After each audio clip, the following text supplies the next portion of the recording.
When we think of history, unfortunately, a lot of times we think about war. Air Force veteran, native Floridian, frustrated actor, amateur historian, Chaz Reynolds is going to share with us his experience in deploying as a JAG officer during the first Gulf War and what it meant to enter war following one of the longest times of peace in U.S. history. Please join me in welcoming Chaz Reynolds to the stage.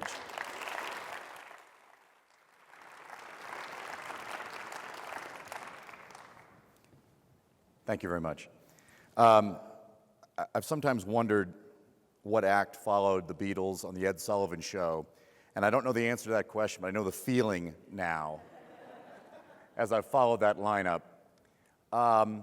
Thanks to Alex Hagan, Chris Purdy, Natalie Furness for inviting me. These comments will pale in comparison to the speakers you've just heard and the one you're going to hear, but nevertheless, I'm here to share just a few memories with you about my time during that time. In the late 1988, I walked into the office of my senior partner, and I told him that I'd received an Air Force commission and that I was going to be leaving the firm to join the Air Force. And he got up from his desk, he closed the door, and he said, did they pay for your schooling? I said, no. And he said, you know there's no draft. I said, I'm aware of that, yes. He said, how much will you make? I said, about a third of what I'm making here. And he said, well, then you're an idiot. And he said, but good luck. And with that, I left. And my first duty assignment was at Langley Air Force Base, Virginia. This picture that you see here is a little deceiving in that only on rare occasions did I get behind or into a cockpit of a plane, and that was only because I was able to convince some commanders that it was important for me to understand how the aircraft worked. And not knowing anything about lawyers, they allowed me to do that from time to time. So in the summer of 1990, I was at Langley Air Force Base, and that was significant because at that time, Langley was Tactical Air Command Headquarters. We were America's first strike air power center. Many aircraft, when you see Air Force aircraft, have tail letters that represent their bases. At Langley, the tail letters are FF, first to fight. With all due respect to the Marines that also use that moniker, we had the first strike aircraft, the F-15 at that time. So when things boiled over in the Gulf, the first week of August of 1990, we were the first group of American military to deploy. Candidly, I was unaware of the political maneuvering that was going on at that time. My job at that time as an Air Force lawyer was to prosecute crimes that occurred in service personnel, to counsel service personnel, and to in all ways support those people in the cockpit of the plane. It was a shock to me when we got all leave canceled and we were told to deploy.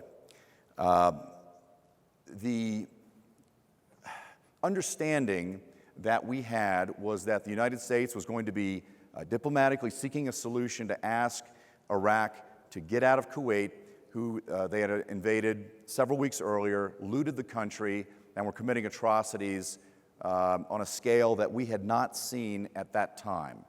We talked a little bit about this yesterday during some of the war crimes discussions, but there were hearings and a January 15th, 1991 deadline was given. But in the meantime, the Bush administration moved very rapidly to deploy all forces necessary to Saudi Arabia and to Turkey in the event that Iraq did not vacate Kuwait.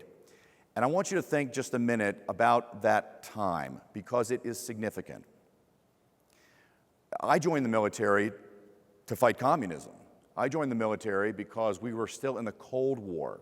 Many people at that time joined the military to get money for school or because they were seeking training or out of patriotism. But we had not fought a war in 20 years. The week before I was deployed, I was speaking to my commanding officer, and I said, you know, sir, I think we're going to be the first generation of American military never to face a war. And of course, that was historically inaccurate. But at the time, it was completely unanticipated that we would actually face this kind of situation. Most Americans didn't know where Kuwait was and could not have told you who their leader was or anything about that country. And so during that first week, we deployed. The judge advocate's role was augmented to that of intelligence officers, also to be the eyes and ears of the command in various locations to maintain discipline. At first, we thought we would deploy only 10,000 troops under the direction of Colin Powell. The administration was eventually committed to 500,000 troops deployed to Saudi Arabia, Turkey, Qatar, and various other locations. But this happened so fast, you may notice that our combat uniform at that time was a jungle green.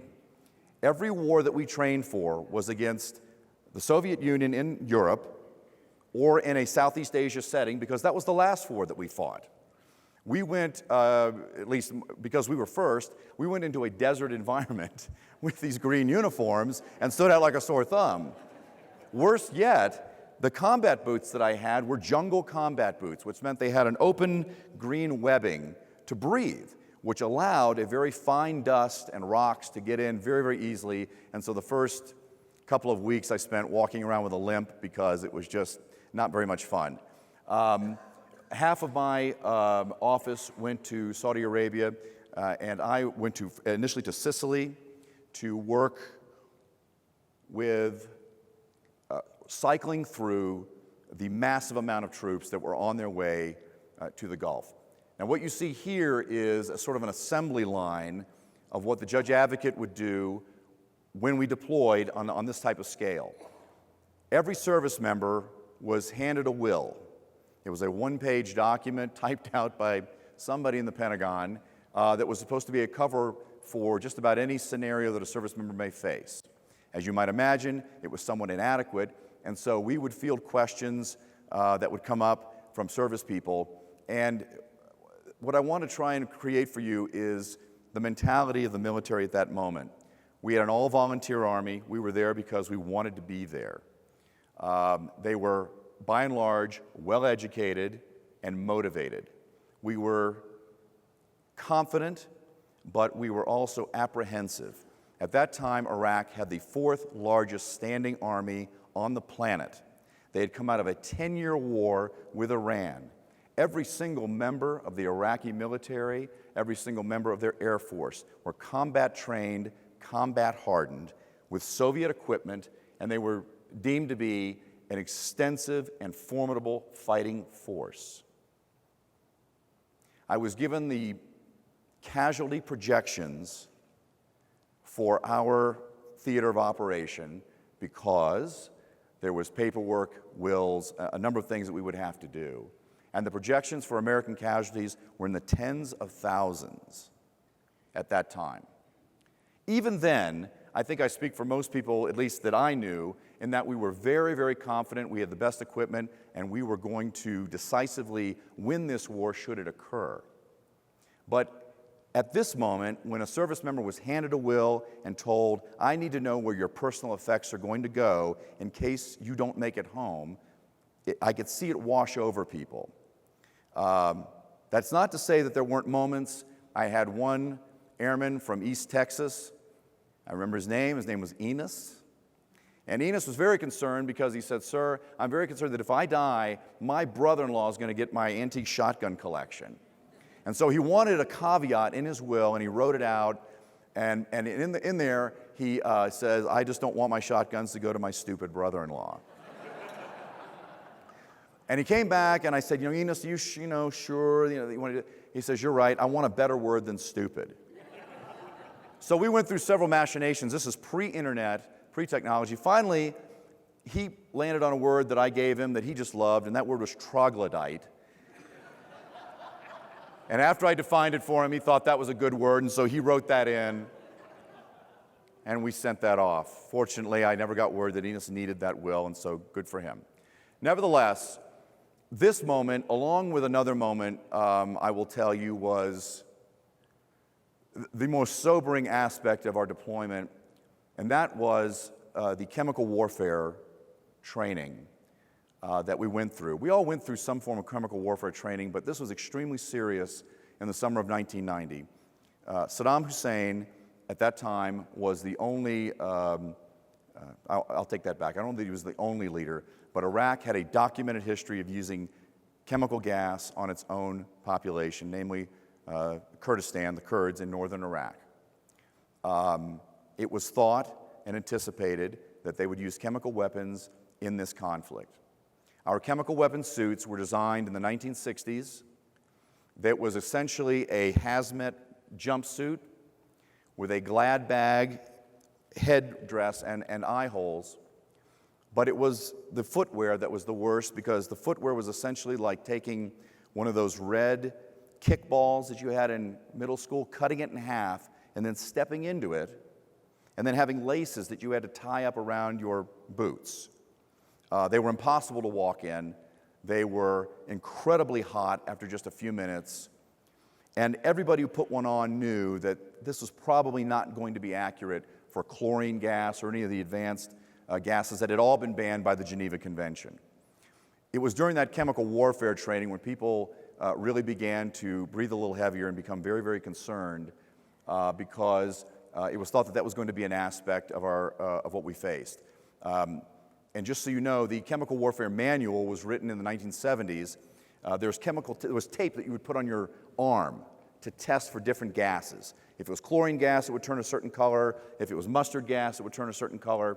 But ultimately, there was no way to know whether gas was in the area until, the manual said, somebody had to remove their hood and breathe. That was in the manual.